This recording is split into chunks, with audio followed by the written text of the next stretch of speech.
Hello students, कैसे हैं आप सभी लोग। तो उम्मीद है आप सभी लोग अच्छे होंगे। आज हम लोग बात करने जा रहे हैं भूविज्ञान के बारे में, जियोलॉजी के बारे में। जियोलॉजी एक ऐसा सब्जेक्ट है जो एफआरओ के बहुत सारे बच्चे लेते हैं। ठीक है, कई सारे बच्चे जो कि यूपीएससी की प्रिपरेशन कर रहे हैं उनका भी एक सब्जेक्ट जो ऑप्शनल होता है वो भूविज्ञान यानी कि जियोलॉजी होता है। जियोलॉजी आप जानते हैं बहुत महत्वपूर्ण है और करियर के ऑप्शन भी जो जियोलॉजी है उसमें काफ़ी सारे होते हैं। लेकिन हम देखेंगे कि एफआरओ के पर्सपेक्टिव से क्या जियोलॉजी एक अच्छा ऑप्शनल है या नहीं है। ठीक, देखिए मेरे ख्याल में जियोलॉजी उन सब्जेक्ट्स में है जो कि बहुत स्कोरिंग है। ठीक, स्कोरिंग होते हैं। क्यों स्कोरिंग है? पहली चीज़ यह है कि आप इससे बहुत फैमिलियर होते हो, आप जानते हो, बचपन से आपने भूविज्ञान पढ़ी है। कहाँ पे पढ़ी होती है भूविज्ञान? हम लोग भूविज्ञान पढ़ते हैं ज्योग्राफी के अंतर्गत। आप ज्योग्राफी अगर पढ़ोगे तो उसमें आपका जियोलॉजी भी आप पढ़ते हो। ठीक है, एक पूरा पार्ट होता है जियोलॉजी का ज्योग्राफी के अंतर्गत, तो आप उसको पढ़ते हो।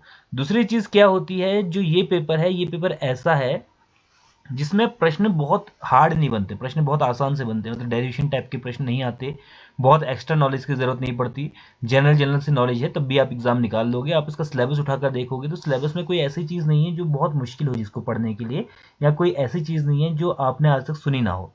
तीसरी चीज़ क्या है? तीसरी चीज़ ये है कि ये आपके बहुत काम आएगा, आगे भी काम आएगा। आपका यूकेपीएससी में जनरल जो यूकेपीएससी का एग्जाम होता है वहां भी काम आएगा, लोअर में भी काम आएगा, ठीक है, अपर में भी काम आएगा। यानी कि आगे तक काम आने वाला सब्जेक्ट है। एक ऐसा सब्जेक्ट पढ़ने की जरूरत आपको नहीं पड़ेगी जो बिल्कुल सिलेबस से हटकर है। अब जैसे मैथ्स है, मैथ्स बिल्कुल सिलेबस से हटकर हो जाता है। फिजिक्स है, बिल्कुल हटकर हो जाता है। केमिस्ट्री है, बिल्कुल हटकर हो जाता है। लेकिन जियोलॉजी जो है वो आपके काम आएगी। आपको ज्योग्राफी में जियोलॉजी के डेटास काम आते हैं, डिजास्टर मैनेजमेंट में आपका जियोलॉजी काम आ जाएगा। तो जियोलॉजी आपका बहुत इंपॉर्टेंट हो जाता है। ठीक है, इन्वायरमेंटल साइंस में भी जियोलॉजी काम आ जाता है। चौथी चीज क्या है कि जियोलॉजी का जो सिलेबस है वो बहुत ही डिफाइंड है, वेल डिफाइंड है। मतलब सिलेबस के बाहर कोई चीज इसमें नहीं देखी गई है। पिछले काफी समय से, पिछले साल का पेपर उठा के देखोगे तो सब कुछ सिलेबस के अंदर है, वेल डिफाइंड सिलेबस है।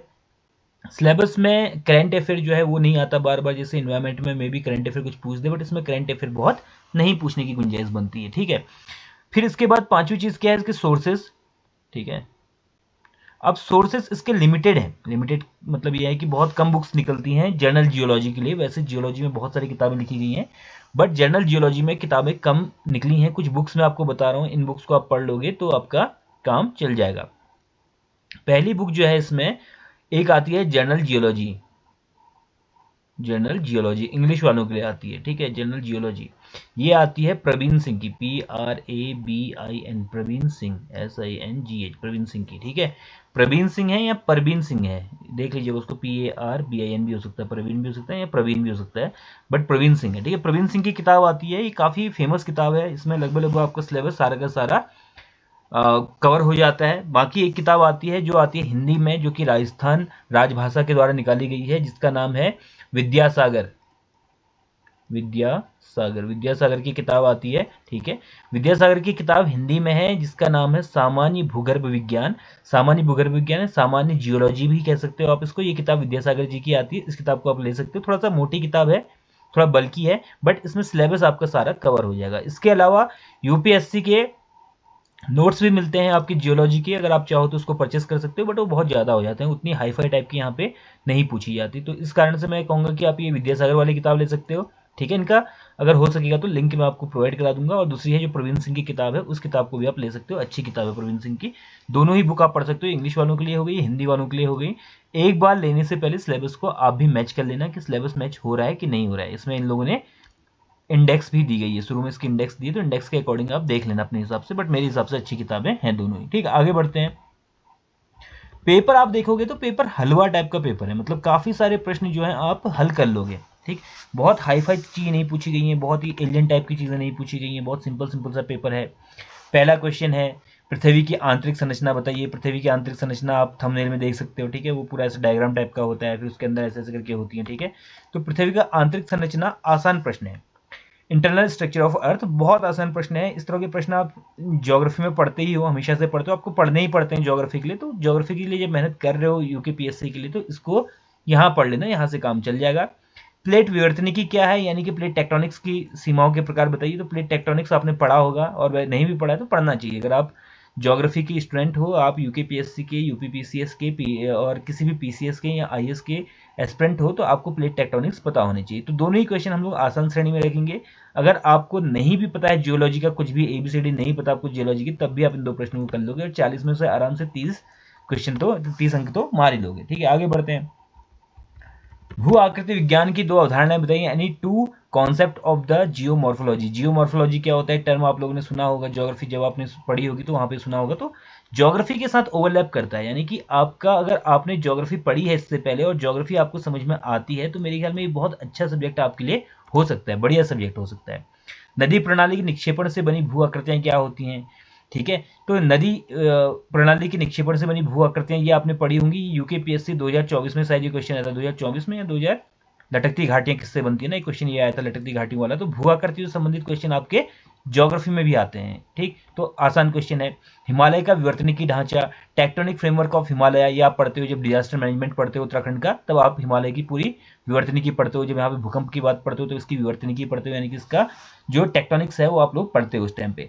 आकुंचन वलय की यांत्रिकी, mechanism of buckle folding, buckle folding क्या होती है इसके बारे में आप लोग ज्योग्राफी में पढ़ते हो। तो सारा लगभग ज्योग्राफी से ये आपका ओवरलैप कर रहा है।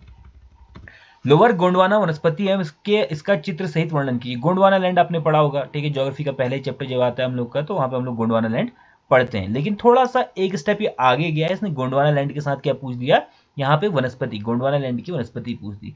Lower Gondwana flora and its significance with the diagram, अब इसने डायग्राम भी पूछ दिए। ठीक, तो ये जो क्वेश्चन है ये थोड़ा सा क्वेश्चन आपका जियोग्राफी के लिए हो गया, इसको थोड़ा सा आपको पढ़ना पड़ेगा, अदरवाइज ये ज्योग्राफी से नहीं आते, जियोलॉजी से आपका करेक्ट होता है। ठीक है, इस क्वेश्चन में, इस सब्जेक्ट में एक चीज और अच्छी है कि इसमें डायग्राम बहुत होते हैं, बहुत सारे चित्र बनते हैं, तो ये चित्र बनाने की वजह से आपके पास स्कोर करने की ज्यादा काबिलियत होती है। अगर आपके पास डायग्राम अच्छे बना लेते हो आप, तो आपको जियोग्राफी, जियोलॉजी ऐसे सब्जेक्टों को चुनना चाहिए, ऐसे सब्जेक्टों पे आपकी पकड़ अच्छी हो सकती है अगर आपके डायग्राम अच्छे हैं। बाई चांस आपने इसके डायग्राम अगर अच्छे से बना दिया, तो आपके डायग्राम बहुत अच्छे अगर बनाते हो आप, तो उसके भी आपको अच्छे मार्क्स मिल जाएंगे। इसमें हर स्टेप में, हर क्वेश्चन में आपके पास डायग्राम बनाने की गुंजाइश पूरी पूरी है। ट्राइलोबाइट का भू वैज्ञानिक इतिहास, ये भी आपको थोड़ा सा जियोलॉजी पढ़नी पड़ेगी। सूक्ष्म जीवाश्मों का तेल अन्वेषण में महत्व, ठीक है, significance of microfossils in the petroleum explorations, ठीक है, वो जब हम पेट्रोलियम एक्सप्लोर करते हैं तो उसमें क्या होता है, कुएं होते हैं, इसमें आपका एक छेद बना दिया जाता है, यहाँ से फिर आप इसमें माइक्रो ऑर्गेनिजम्स डालते हो, फिर उसका प्रेशर इंक्रीज होता है, उसका नाम भूल रहा हूँ माइक्रो ऑर्गेनिज्म कौन सा होता है, फिर यहाँ से आपका तेल बाहर निकल जाता है। तो ये जो पूरा का पूरा पेपर है काफ़ी अच्छा पेपर है। मैं इसको थोड़ा सा बाद में आपको बताऊंगा कि कमियां क्या हैं, खूबियां क्या हैं, वो लास्ट में हम एक बार और डिस्कस कर लेंगे। इस तरह के विज्ञान के कोई 3 सिद्धांत बताइए, एनी 3 प्रिंसिपल्स ऑफ द स्टैटिग्राफी। अब ये जो क्वेश्चन है ये थोड़ा सा आपको जियोलॉजी पढ़नी पड़ेगी, ठीक है। इसके लिए भारत के स्तरीय विज्ञान में पूर्व कैम्ब्रियन सीमा समस्या बताइए, सेल स्तरीकीकरण, स्तरीकी वर्गीकरण। हाय, ये वाला आपको पढ़ना पड़ेगा, थोड़ा सा हिंदी और ज़्यादा टफ हो जाती है ना। भारत में परमियन समय का पूरा भौगोलिक पुनः निर्माण, यानी कि palaeo geographical reconstruction of Indian during the Permian time. तो ये क्वेश्चन आपको थोड़ा सा पढ़ने पड़ेंगे, इसके लिए आपको थोड़ा सा नॉलेज की जरूरत पड़ेगी, यानी कि आपको टाइम तो देना पड़ेगा। अगर मान लो 50% इसमें ज्योग्राफी से आ जाता है जो आसान है, तो 50% तो आपको पढ़ना ही पड़ेगा, 50% की मेहनत तो आपको करनी पड़ेगी, किसी भी ऑप्शन में करनी पड़ेगी, ये नहीं आप इन्वायरमेंट लोगे वहाँ भी, एग्रीकल्चर लोगे वहाँ भी, थोड़ा बहुत टेक्निकल चीज़ें तो आपको उनकी पढ़नी ही पड़ेंगी। चट्टाने बनाने वाले सामान्य फेल्डस्पार समूह खनिजों के भौतिक, रासायनिक एवं प्रकाशीय गुण बताइए।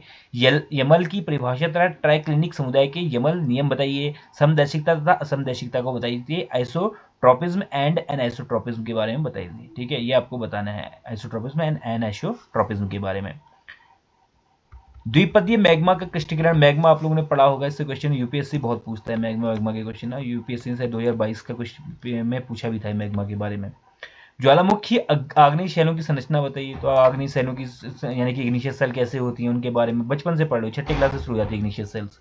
बलुआ अवसादी मिट्टियों के निर्माण की प्रक्रियाएं बताइए। Process of the formation of the arenaceous sedimentary rocks के बारे में बताना है, ये भी आप 6ठी क्लास से पढ़ना शुरू कर देते हो। कायांतरित संलक्षणी परिभाषा वर्गीकरण बताइए। और ये जो क्वेश्चन है ये वाले 3, इग्निशियस वाला है, सेडिमेंट्री है और आपका मेटामॉर्फिक है, ये तीनों ही पढ़ना है, इससे कोई ना कोई क्वेश्चन आपके इस बार ही फंसेगा। तो ये क्वेश्चन तो मैंने आपका पहले ही आउट कर दिया, ठीक। आगे बढ़ते हैं। अयस्क निक्षेपों का वर्गीकरण कीजिए। धातु जननिक युग क्या था। Classification of the ore deposits, और डिपॉजिट्स की क्लासिफिकेशन।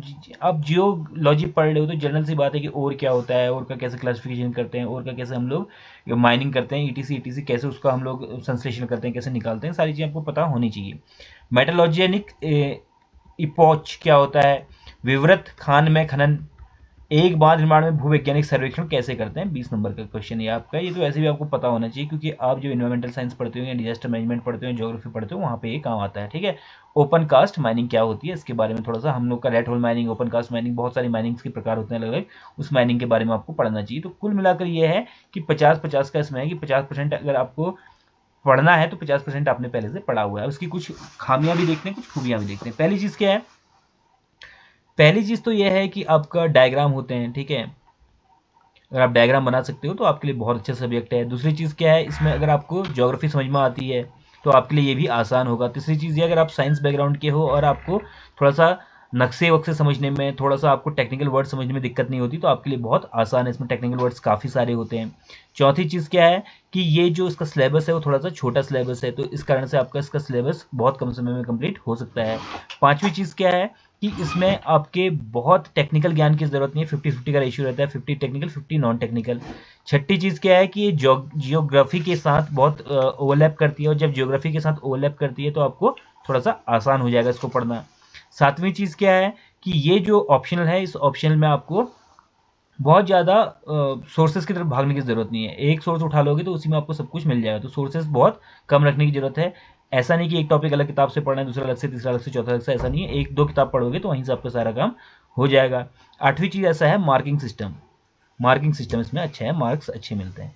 कमियाँ क्या हैं, कमियाँ हैं, पहली चीज़, आपको ज्योग्राफी समझ नहीं आती तो मत लेना। अगर ज्योग्राफी नहीं समझ पाते हो तो उसको भी नहीं समझ पाओगे। ज्योग्राफी बहुत टफ लगती है तो ये भी बहुत टफ लगेगी। दूसरी चीज़ है, अगर डायग्राम नहीं बनते हैं, कई बार क्वेश्चन क्या होता है पूरा डायग्राम से संबंधित आता है और डायग्राम समझ नहीं आते तो मत लेना, ठीक है।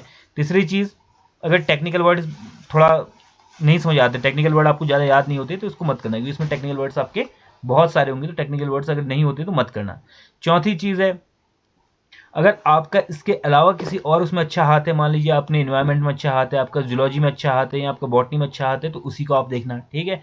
तो कुल मिलाकर मेरे ख्याल में अगर इसको हम लोग उसमें दें कि भाई कितने इसमें आपको मार्क्स का है, तो मेरे ख्याल में आउट ऑफ 10 आपको 8 तो मिलने ही चाहिए। इसको एज अ ऑप्शनल में 8 मार्क्स हम लोग इस सब्जेक्ट को देंगे। अच्छा सब्जेक्ट है, पढ़िएगा, बढ़िया है अगर आप इसको करोगे तो मेरे ख्याल में। लेकिन फिर भी 3 से 4 महीने का समय तो लेता ही है, लगभग 120 दिन आपको इसमें लग जाएंगे। जब आप जीएस के साथ इसको पढ़ोगे तो फिर भी 120 दिन आपको इसमें लगने ही लगने। तो जल्दी मिलेंगे एक नई वीडियो के साथ, तब तक ध्यान रखें, धन्यवाद।